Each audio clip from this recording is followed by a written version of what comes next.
Hello everyone.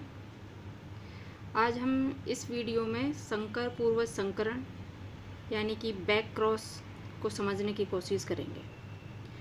पर इस back cross को समझने के लिए हमें थोड़ा पीछे जाना पड़ेगा। हमने मेंडल का मोनो हाइब्रिड क्रॉस को समझा था। मोनो हाइब्रिड क्रॉस में हमने देखा था कि जब शुद्ध लंबे और शुद्ध बौने पौधे में क्रॉस करवाते हैं तो F1 पीढ़ी में संकर संतति उत्पन्न होती है, यानी कैपिटल टी स्मॉल टी। इसमें जब क्रॉस करवाया तो कैपिटल टी स्मॉल टी जो कि अशुद्ध लंबे पौधे थे, इनको हम संकर लंबे पौधे भी कह सकते हैं या संकर संतति भी कह सकते हैं।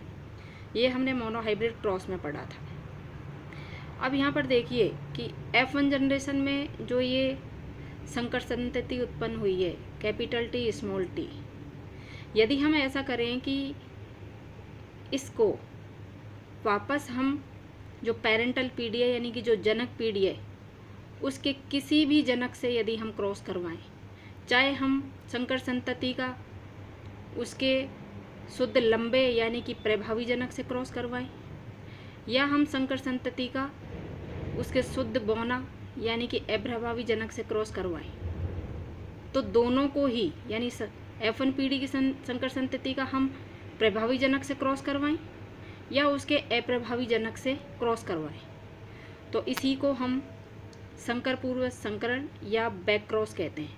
देखो, शब्द से ही पता चलता है, इसका शब्द का अर्थ संकर पूर्वज संकरण। संकर कौन है?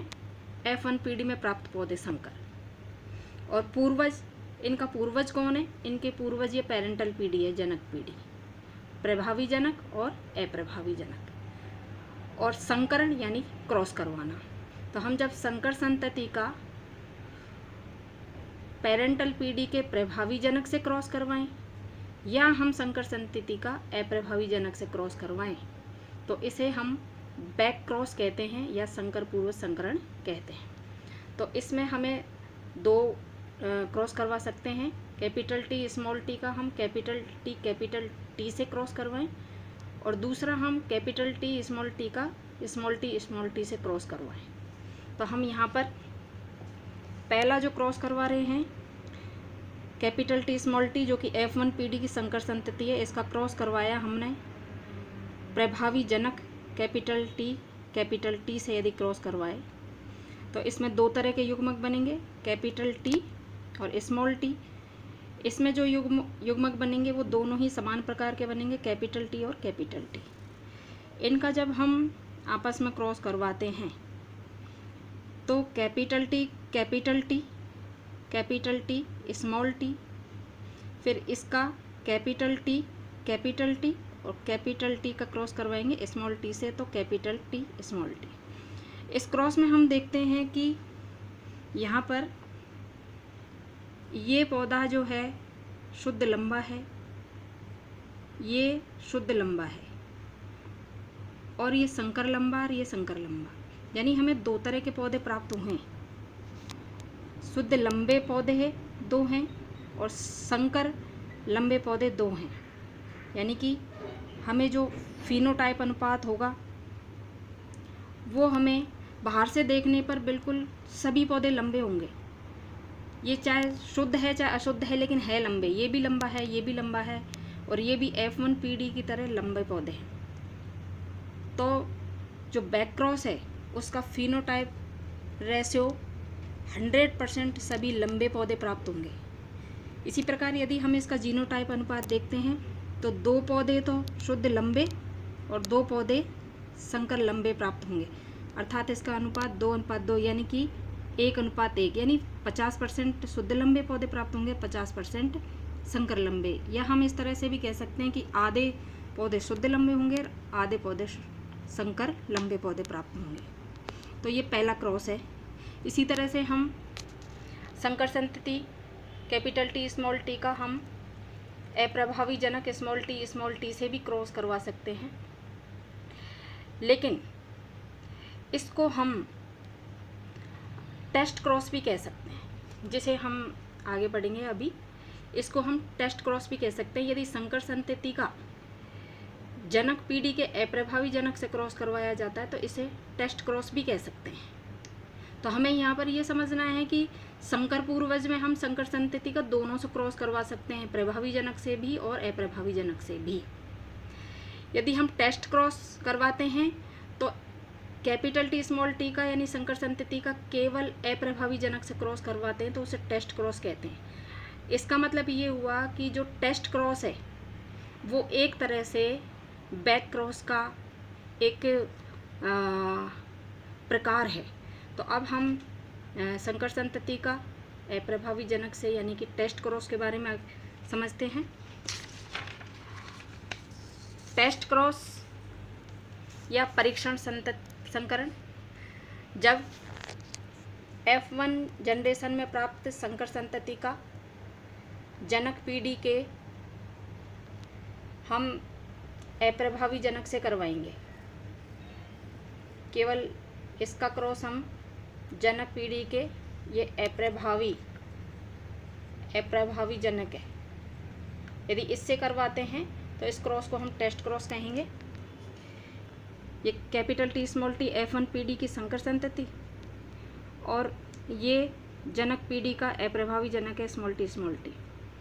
इसके युग्मक बनाए तो दो तरह के युग्मक कैपिटल टी स्मॉल टी, इसके युग्मक दोनों ही समान है small T.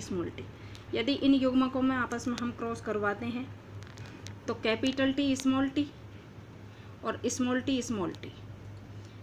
T capital T, तो हम लिखेंगे इसको कैपिटल टी और स्मॉल टी। यहाँ पर हम देखते हैं कि ये जो पौधा है ये संकर लंबा है, ये पौधा संकर लंबा है, यानी दो पौधे संकर लंबे हैं, दो पौधे संकर लंबे या लंबी संतति है।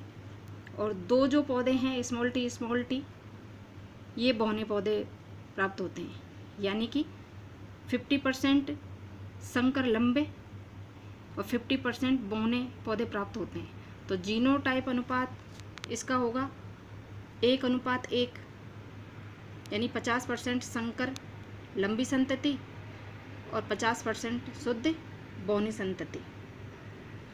और फिनोटाइप अनुपात होगा 50% लंबी संतति और 50% बौनी संतति।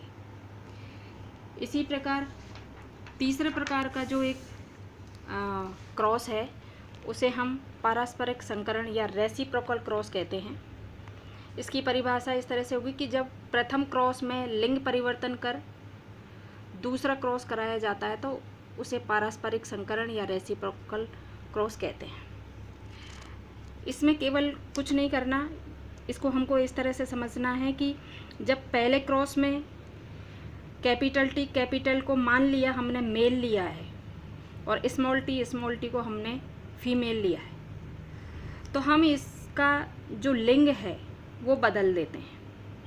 यानी कैपिटल टी को तो हम फीमेल ले लेते हैं और स्मॉल टी को हम मेल ले लेते हैं। रेसिप्रोकल हो गया ये, यानी आपस में बदल गया है ये। तो पहले प्रयोग में यदि कैपिटल मेल है तो दूसरे प्रयोग में कैपिटल फीमेल हो गया, और पहले प्रयोग में स्मॉल टी फीमेल लिया है तो दूसरे प्रयोग में स्मॉल टी मेल हो गया। तो कहने का मतलब प्रथम क्रॉस का ये उल्टा हो गया, मेल की जगह फीमेल और फीमेल की जगह मेल। और इस प्रकार हम इन जो युग्म विकल्पी है इनमें आपस में क्रॉस करवा सकते हैं। तो इस तरह से लिंग परिवर्तन कर, किसका लिंग परिवर्तन किया है हमने? जनक पीढ़ी का लिंग परिवर्तन करके यदि क्रॉस कराया जाता है तो इसे ही हम पारस्परिक संकरण यानी कि रेसिप्रोकल क्रॉस कहते हैं। Thank you.